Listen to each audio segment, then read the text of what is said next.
I'm Gargi Arora in conversation with Lama Yeshe, a Buddhist monk, and we're going to talk about Buddhism. Lama Yeshe, we would like to know from you a very powerful emotion which impacts all of us, attachment. Yeah. What is the cause of attachment? The cause of attachment, the main cause of attachment, with anything there's never just one cause, but the main cause of our attachment is that we think things are always going to be here. Things will last forever. So we build a house and we think that house is going to be here forever. We buy a car, we think the car will be here forever. We find somebody that we love and we think they'll stay with us forever. So it's getting attached to impermanent things. So we're trying to find permanent happiness from impermanent things. It's not possible. So the main cause of our attachment is impermanence, not understanding that things are impermanent. So how can we reduce the impact of this kind of emotion? Yeah, just to see that things are impermanent. Just spend some time.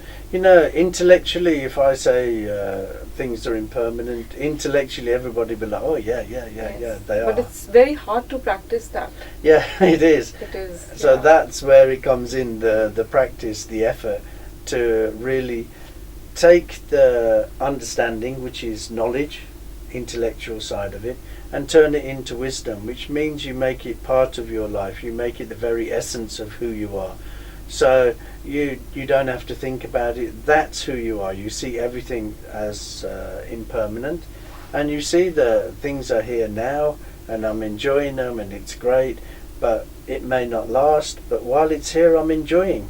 But Lama Yeshe, even if we know all these things, sometimes what happens is, in the process of our daily life, there are few things we don't notice. But when they're not there, we realize that how attached we could be to those things. Like I may not be very comfortable with the stray dogs, but if they're not there, then also one keeps thinking, okay, I hope they're fine or whatever. Isn't that attachment also which we don't get to know, but we just build it up over some time with a lot of things around us? Yeah, it is. We get attached to everything. We get attached to ourselves. We get attached to the image that we put out there, that we portray to other people. We get attached to that. We get attached to the clothes. We get attached to weather. Some people say, I really like hot weather. Other people, I really like cold weather. We get attached to days. I remember when I used to work, we worked Monday to Friday. So then people used to hate Monday and love Friday. Yes. And everybody hated Wednesday because 2 days have gone and you've still got 2 days to go. So we get attached to things like that. So we can get attached to our thoughts, we can get attached to our feelings, our emotions. So, anything we can get attached to. But all of these things are impermanent. The days, the time, your thoughts, your feelings, your emotions. Just think, this morning you got up and for some reason you was a little bit irritable, and then you saw somebody that you're friendly with and you liked, and you had a conversation and a cup of coffee, and then you were happy. So your feeling has changed from irritable to happy. Then you drove in the car, then somebody cut you up and you're back to being irritable again. And then somebody made you angry, then somebody made you happy. You see, so all these things are forever changing. So when we try to cling on to things, we cause ourselves suffering when we get attached to these things. It's like you go on holiday with your friends, group of friends, you have the best time of your life. It was so good. And next year you think it was so good and you're so attached to that next year you all go back to the same place and it is completely different because the world has moved on. It's not permanent. So that same experience you had last year, you're not going to get this year. And then you're going to think, oh, it was better last year. So we get attached to all things around us. And it's because everything is forever changing. Everything is in a flux. So there are few things, which we can call energy vampires.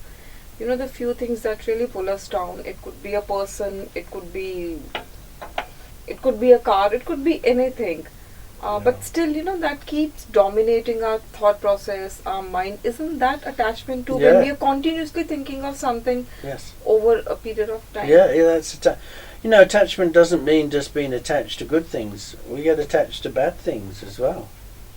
So, yeah, attachment, we can be attached to good and bad.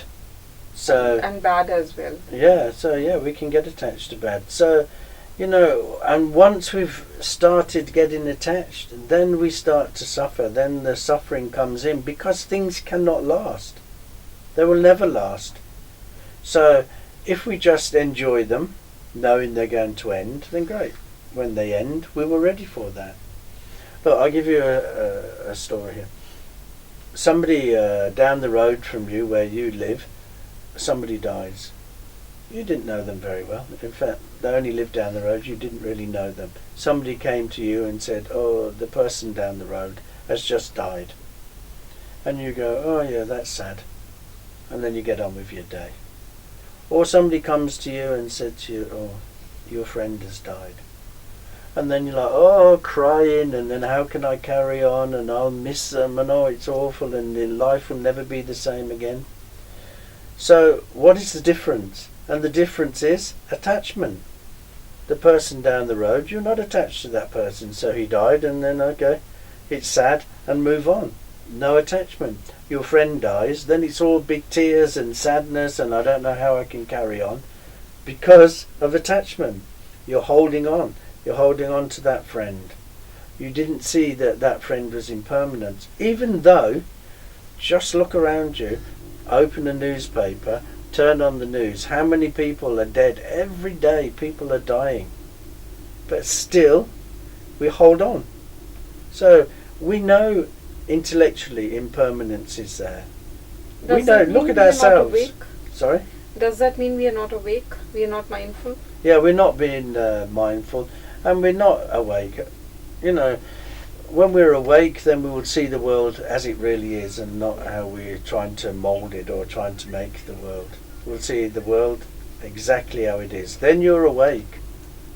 But until you reach that stage, then, you know, you have to work on yourself. You have to be mindful. You have to ensure that just let things be. The way they are. You know, we can't, we find somebody we love, we try to mould them. We try to control them. We try to change them. Oh yeah, I really love this person, but I'd love them better if they shaved and they cut their hair and they wore these clothes. Oh, then I'd love them even more. So we're not content with just finding somebody. We try to mould them and try to change them. We try to control them. We get attached to them. So, you know, if you were walking down the road and you saw a beautiful flower, and then you stood get attracted to that. Yeah, and you get attracted and you think, oh, that's a beautiful flower, yeah. And then you just walk away from that flower and you leave it there for other people to see. That's love. But if you walk down the road and you see that flower and you take it, that's attachment. So there's a difference between love and attachment. If you love something, then you'll just be with it and you'll just let it be itself. So the person you love, you won't try to control them. You will just let them be themselves. But if you're attached to them, you'll try to control them. You'll try to hold on to them. Even if you know that, okay, we had a good time together, it's now over. You won't let them go because you're attached to them. So this is the difference between love and attachment. The love, you will leave that flower and it was beautiful and you would walk away and let other people appreciate it. Or if it's attachment, you take it home, you put it, you know, on your side, and then you sit and watch it. That. Well, I'm not going in that argument. Okay, there's something I want to ask you. There's some text I was reading, and there's a lady who wants to ask. She has she's been, you know, seen a lot of suffering in her life, from accidents to losing money to losing her child. So she says, is it because she's getting attracted to wrong things in her life? Is it destiny, or is it an attachment to negativity? Yeah, I don't believe there's any such thing as destiny. If there's something destined means that it's pre-written. So if things are pre-written, then what is the point? What is the point of religions? What is the point of spirituality?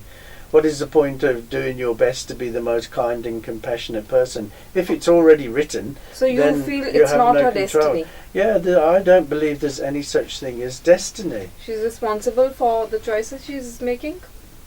We all have to take responsibility. You know, if we say that things are destined or, it's God's will, you hear all the time people, oh, it's God's will. Then where's the responsibility? You Yes, did it. Yes. You did that action. Why don't you take responsibility for that action instead of saying, oh, We're it's blaming God's God will. too much. Yeah. Yes. So we're blaming anybody, not just God. If anything happens, we would easily blame somebody else rather than blame ourselves. First of all, it's your fault. And then if it's not your fault, then it'll be their fault or their fault. It'll be somebody's fault, but it won't be my fault. So yeah, we have to take responsibility for our actions. Of course we do. And the more that we look inside of us, the more that we get to know ourselves, then the more we will take responsibility for our actions. So it's the clinging to things, the attachment that's going to cause us suffering. And if we see things as impermanent, then we're not going to hold on tightly to them, and then we're not going to get the suffering. I think clinging to experiences also can be Anything. one form of attachment. Yeah, anything. We cling to all different things. So there's a thin line between love and attachment, and something that we need to be careful and mindful about. Yeah, there's a very thin line, but just let something be and love it. Or attachment is hold on to it and control it. Okay. That's the difference. Okay. Thank you, Lama Yeshe. No, you're welcome.